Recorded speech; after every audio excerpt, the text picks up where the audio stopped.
Conference chair, the gentleman of incredible principled character, Mike Pence from Indiana. Oh, yeah.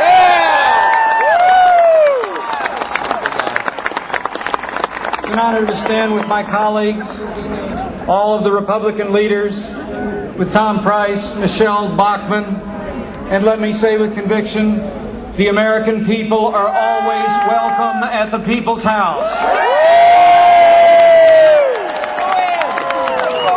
28 years ago on these historic steps, President Ronald Reagan said, "We are a nation that has a government, not the other way around." Now comes the Pelosi plan for a government takeover of health care. Spending, bloated bureaucracy, mandates, and higher taxes, and it must be opposed. House Republicans are here to deliver a simple message to Speaker Nancy Pelosi and to the American people. Madam Speaker, we the people are tired of runaway federal spending in Washington, D.C. And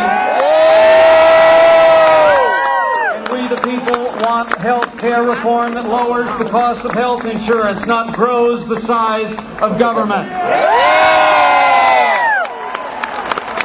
And to our fellow citizens I say, those gathered and those looking on, if you cherish freedom, if you fear the crushing weight of big government, and if you still believe that the strength of this nation is in the character and the courage and the ingenuity of the American people, this is your moment. Now is the time. Let your voice be heard.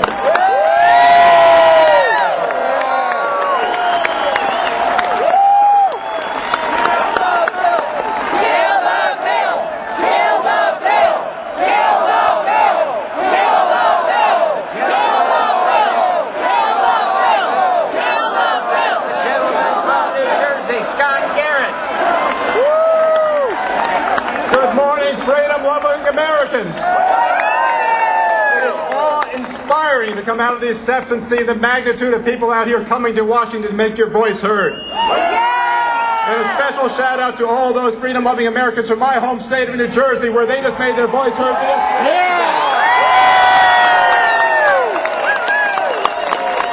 We have a doctor standing up next to us. You know, and one of the first things that they teach you, I assume, in medical school is a Hippocratic Oath, which teaches you, first do no harm. Well, let's apply this test then to Speaker Pelosi's health care bill. Now, you tell me now, do you want the government to harm the economy by raising taxes on small businesses by $460 billion as you wrote this bill?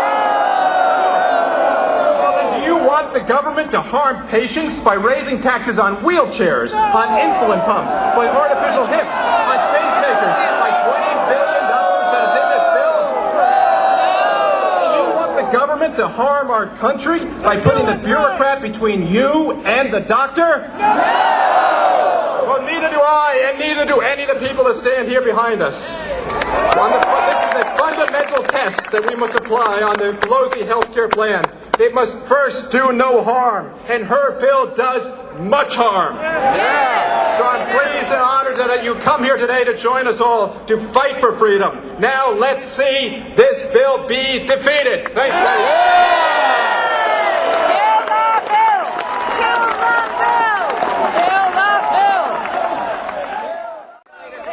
John Boehner.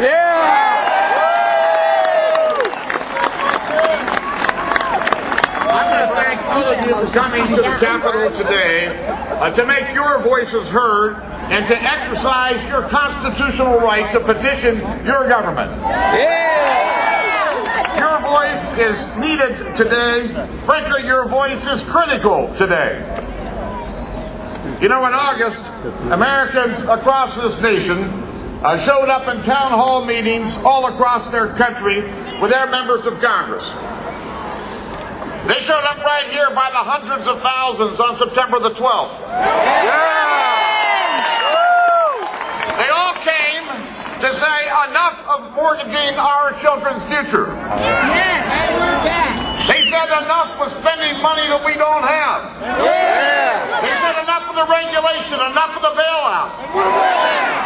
But most of all, they said enough of the insanity from Washington, D.C. and from politicians who aren't listening to their constituents.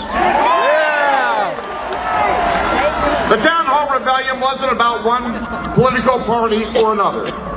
It was a simple statement by Americans that they love their country. They love our way of life. Right. They love the things that America stands for: prosperity, liberty, and freedom.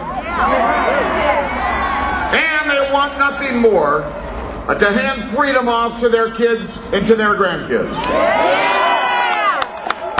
This weekend, the House of Representatives is likely to vote on Pelosi Care. This bill is the greatest threat to freedom that I have seen in the 19 years I've been here in Washington. Taking away your freedom to choose your doctor. The freedom to buy health insurance on your own. It's going to lead to a government takeover of our healthcare system with tens of thousands of new bureaucrats right down the street making these decisions for you. I don't know what the outcome of that vote's going to be.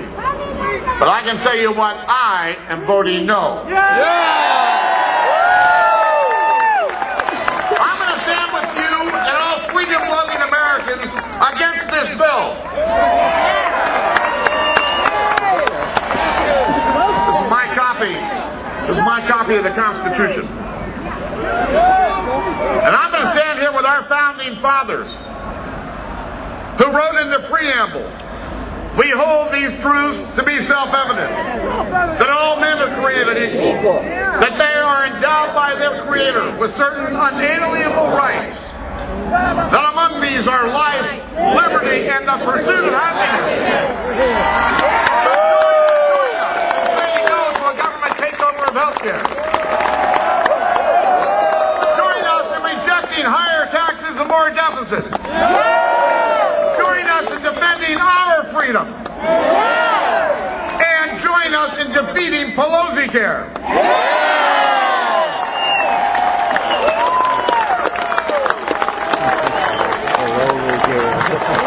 The gentleman from Arizona, Mr. John Shadegg.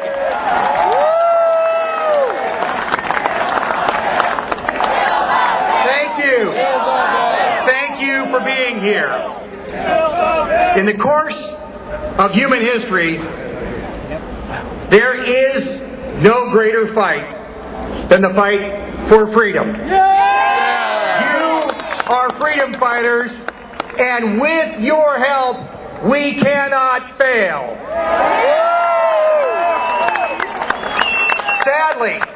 Sadly, tragically, the people that control this government neither understand nor believe in freedom, but they will lose because we're going to beat them. This bill is not a health care bill. That's right. A health care bill would advance patient choice. A health care bill would restore your relationship with your doctor. It would take your employer and your plan out from between you and your doctor, and it wouldn't put the government in between. But the struggle goes on and on and on. You and I have been handed the torch to fight for freedom, to fight against the socialism that is in this healthcare bill, to fight against the socialism that is in this cap and trade bill, to fight against the leaders who do not believe in this nation and its great destiny. Stop and think one moment. Stop and reflect. In the course of human history, tyranny has never won. In the course of human history, freedom has always prevailed. Please go home and call every single American you know, engage them in this fight, and with your help, freedom freedom will win.